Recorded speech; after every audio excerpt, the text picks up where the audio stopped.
Hello दोस्तों, स्वागत है आप सभी का K2 एकेडमी पर। आज हम लेकर आ गए हैं फिजिक्स के टॉप 20 क्वेश्चन जो कि बहुत ही इम्पोर्टेंट है। तो चलिए शुरू करते हैं। देखिए, सबसे पहला क्वेश्चन है और यह यूपी बीएससी नर्सिंग का 2024 यानी कि इसी वर्ष आया हुआ क्वेश्चन है। तो चलिए देखिए, बतलाइए क्या हो जाएगा। आकाश का रंग किस कारण नीला दिखाई देता है? बतलाइए यहाँ पर आकाश का रंग किस कारण नीला दिखाई देता है। ऑप्शन ए विवर्तन, ऑप्शन बी परावर्तन, ऑप्शन सी ध्रुवीकरण और ऑप्शन डी है प्रकीर्णन। बतलाइए यहाँ पे सभी कोई जल्दी से, सभी कोई बतलाइए क्या हो जाएगा इसका आंसर। तो इसका जो राइट आंसर हो जाएगा वो ऑप्शन नंबर डी प्रकीर्णन। प्रकीर्णन के कारण नीला दिखाई देता है रंग इसका आकाश का। इसके बाद देखिए अगला प्रश्न है।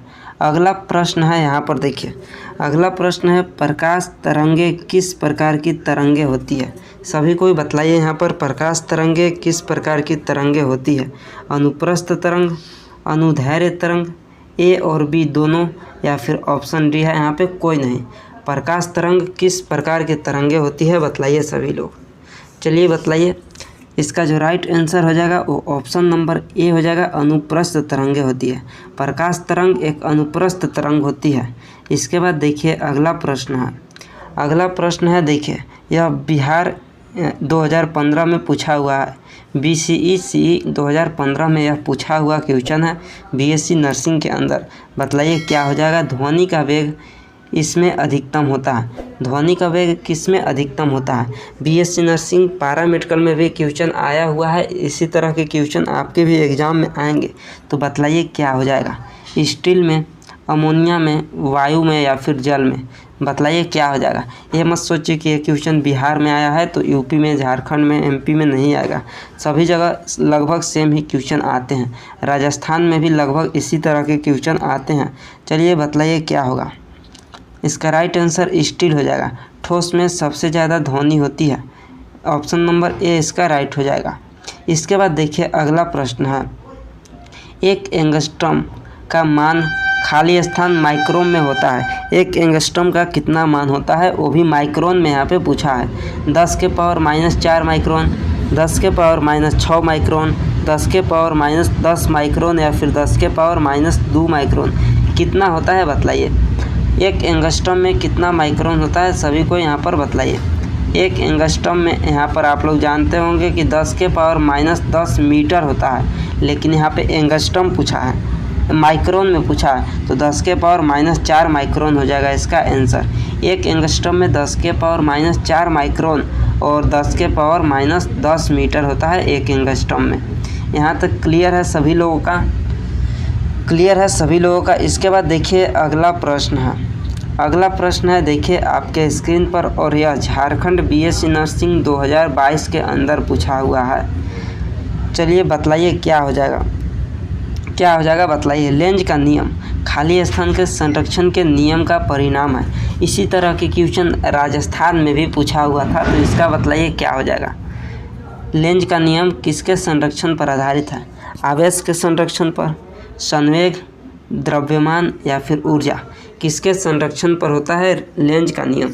और यहाँ पे एक और होता है किरचॉफ का लूप नियम। ये भी क्वेश्चन RUHS में पूछा हुआ था।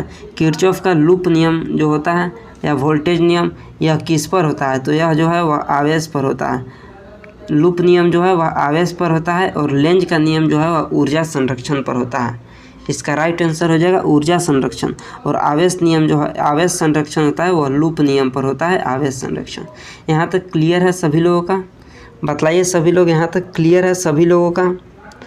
चलिए क्लियर है। तो इसके बाद अगला प्रश्न, और देखिए ये भी प्रश्न यूपी में पूछा हुआ था 2024 के अंदर। आपके भी एग्जाम में एक क्वेश्चन आ सकते हैं, इसलिए आप लोग इसको देख लीजिए। बतलाइए यहाँ पर तापमान का SI मात्रक है। तापमान का SI मात्रक क्या है? केल्विन है, कैंडेला है, मोल है या फिर मीटर है? क्या है बतलाइए तापमान का SI मात्रक। तापमान का SI मात्रक क्या होता है बतलाइए। चलिए यहाँ पर सभी लोगों का बिल्कुल सही आ रहा है। तापमान का SI मात्रक केल्विन होता है। तापमान का SI मात्रक केल्विन होता है, यहाँ पर बिल्कुल सही आ गया है। इसके बाद देखिए अगला प्रश्न है। अगला प्रश्न देखिए, और यह क्वेश्चन जो है एम्स 1999 एम्स में पूछा हुआ क्वेश्चन है। एम्स में पूछा हुआ क्वेश्चन है। इसके अलावा एम्स के अलावा सभी स्टेट में क्वेश्चन आता है। यहाँ पर देखिए, एक कूलाम आवेश में इलेक्ट्रॉनों की संख्या का मान होगा। एक कूलाम आवेश में कितना इलेक्ट्रॉन होता है यहाँ पे बतलाना है, कितना इलेक्ट्रॉन होता है। 5.46 गुना 10 के पावर 29, 1.6 गुना 10 के पावर 19, 6.25 गुना 10 के पावर 18 या फिर 9 गुना 10 के पावर 11। यहाँ पर सभी लोग बतलाइए कितना होता है एक कूलाम में इलेक्ट्रॉनों की संख्या, कितना इलेक्ट्रॉन होता है यहाँ पर बतलाना है। इसका जो राइट आंसर हो जाएगा ऑप्शन नंबर सी हो जाएगा। 6.25 गुना 10 के पावर 18 इलेक्ट्रॉन होता है। एक कूलाम में 6.25 गुना 10 के पावर 18 इलेक्ट्रॉन हो जाएगा। इसका जो राइट आंसर है ऑप्शन नंबर सी है। ऑप्शन नंबर सी हो जाएगा इसका राइट आंसर। इसके बाद देखिए अगला प्रश्न है, और अगला प्रश्न यह भी देखिए इम्पोर्टेंट प्रश्न है। आज के क्लास में सभी के सभी इम्पोर्टेंट प्रश्न है। देखिए प्रश्न है, विद्युत धारा का पता लगाने के लिए उपयोग किए जाने वाला उपकरण कौन सा है। विद्युत धारा के पता लगाने वाला उपकरण कौन सा है। गैल्वेनोमीटर, ट्यूब टेस्टर, अल्टीमीटर या फिर फेदोमीटर। बतलाइए यहाँ पर सभी लोग क्या हो जाएगा, सभी को यहाँ पर बतलाइए क्या हो जाएगा इसका।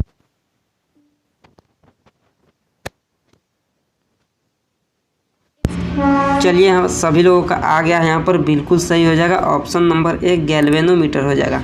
इसका राइट आंसर हो जाएगा गैल्वेनोमीटर। बिल्कुल सही आप लोगों का यहाँ पर है, गैल्वेनोमीटर हो जाएगा बिल्कुल राइट आंसर इसका, गैल्वेनोमीटर। इसके बाद देखिए अगला प्रश्न है। अगला प्रश्न है देखिए यहाँ पर, ओम लॉ इज फॉलो बाय, यानी किनके द्वारा ओम के नियम का पालन किया जाता है। ओम के नियम का पालन किनके द्वारा होता है। चालक के द्वारा, अर्धचालक के द्वारा, कुचालक के द्वारा या फिर दोनों, ए और बी, यानी कि चालक और अर्धचालक दोनों के द्वारा। बतलाइए यहाँ पर सभी कोई जल्दी से। चलिए यहाँ पे जो राइट इसका आंसर होगा ऑप्शन नंबर है चालक के द्वारा ओम के नियम का पालन होता है, यानी कंडक्टर इसका राइट आंसर हो जाएगा। ऑप्शन नंबर ए चालक। इसके बाद देखिए अगला प्रश्न है। यहाँ तक किसी को भी कोई प्रॉब्लम है तो आप लोग कमेंट बॉक्स में बतला दीजिए। इसके बाद देखिए अगला प्रश्न है, साबुन का एक बुलबुला किस कारण से रंगीन दिखाई पड़ता है। साबुन का एक बुलबुला किस कारण से रंगीन दिखाई पड़ता है।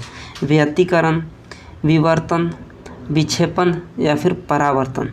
बतलाइए सभी लोग किसके कारण साबुन का बुलबुला रंगीन दिखाई पड़ता है। क्या हो जाएगा इसका आंसर बतलाइए। इसका जो राइट आंसर हो जाएगा वो व्यतिकरण हो जाएगा। Option number A, option number A हो जाएगा व्यतिकरण।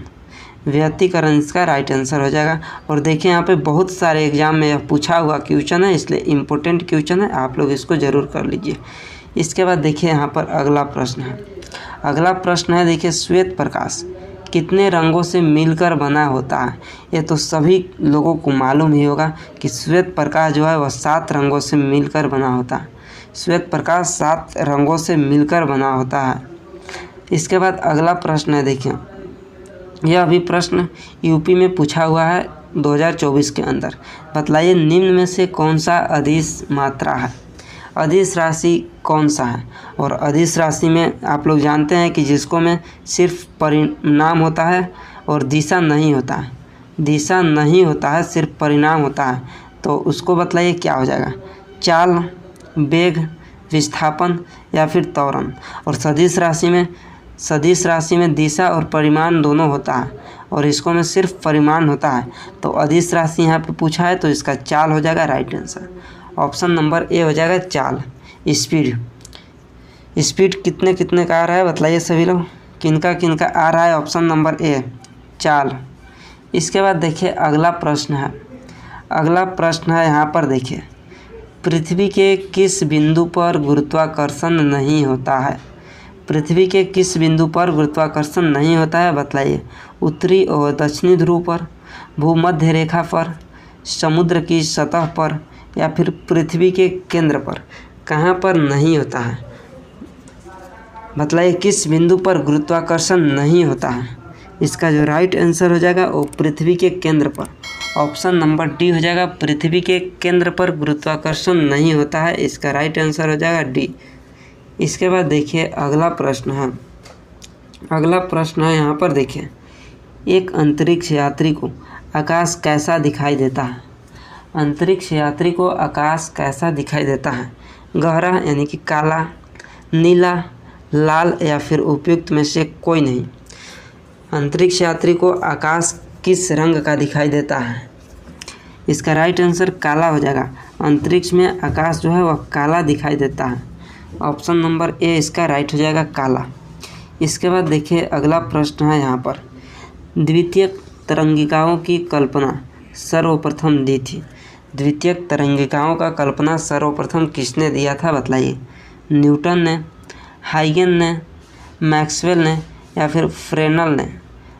किसने दिया था द्वितीयक तरंगिकाओं का कल्पना?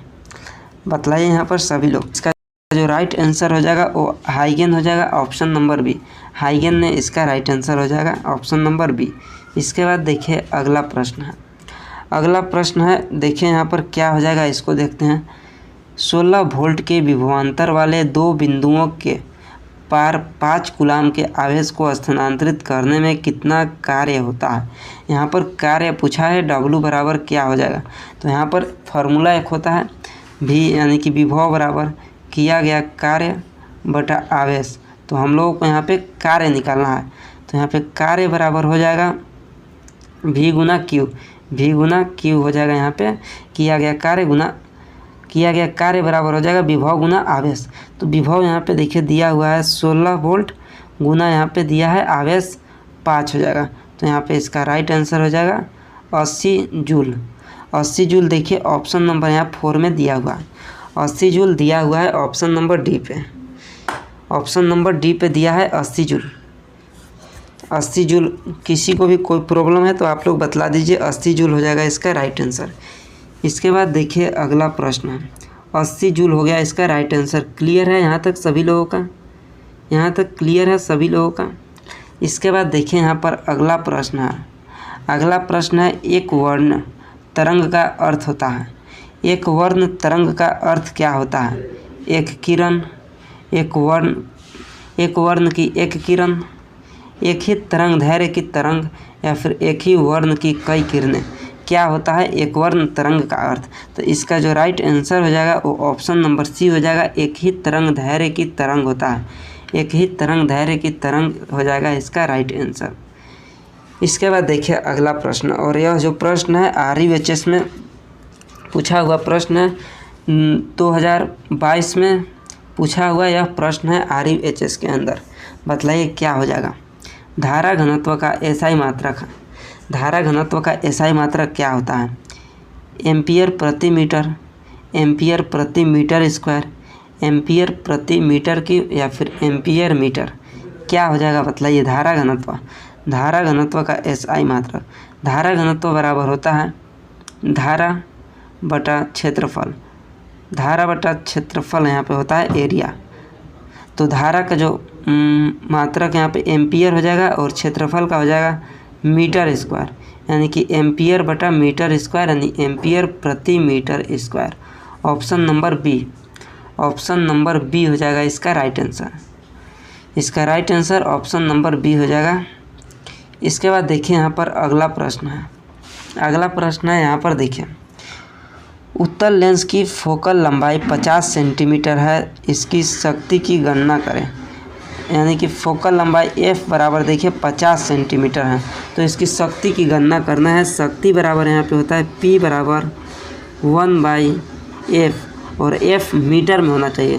तो यहाँ पे जो 50 सेंटीमीटर दिया है तो इसको मीटर में करेंगे, तो मीटर में करेंगे तो इसका क्या हो जाएगा 0.5 हो जाएगा, यानी कि 1/0.5 मीटर हो जाएगा। तो इसको डिवाइड करेंगे तो यहाँ पे 2 आ जाएगा राइट आंसर इसका। 2 डायोप्टर हो जाएगा इसका right answer. Option number B 2 dioptre. यहाँ तक क्लियर है सभी लोगों का? इसके बाद देखिए अगला प्रश्न है। अगला प्रश्न और बहुत ही इम्पोर्टेंट प्रश्न है। ये क्वेश्चन बहुत बार एग्जाम में आया हुआ है। देखिए यहाँ पे समतल दर्पण की फोकस दूरी है। समतल दर्पण की फोकस दूरी कितना होता है बतलाइए? 0, बहुत कम, अनंत या फिर अनिश्चित, बतलाइए कितना होता है। और चैनल पर जो नए हैं चैनल को आप लोग सब्सक्राइब कर दीजिए। और डेली 8 बजे सुबह में बायोलॉजी का लाइव क्लास होता है, आप लोग डेली बायोलॉजी का क्लास अटेंड कीजिए। और जो अभी तक लाइक नहीं किए हैं वो लोग आप लोग लाइक कर दीजिए। क्या हो जाएगा इसका आंसर बताइए। इसका जो राइट आंसर हो जाएगा ऑप्शन नंबर बी अनंत हो जाएगा। तो यही था आज के टॉप 20 क्वेश्चन। अब मिलते हैं कल के क्लास सुबह लाइव क्लास में 8 बजे, आप सभी लोग आइएगा।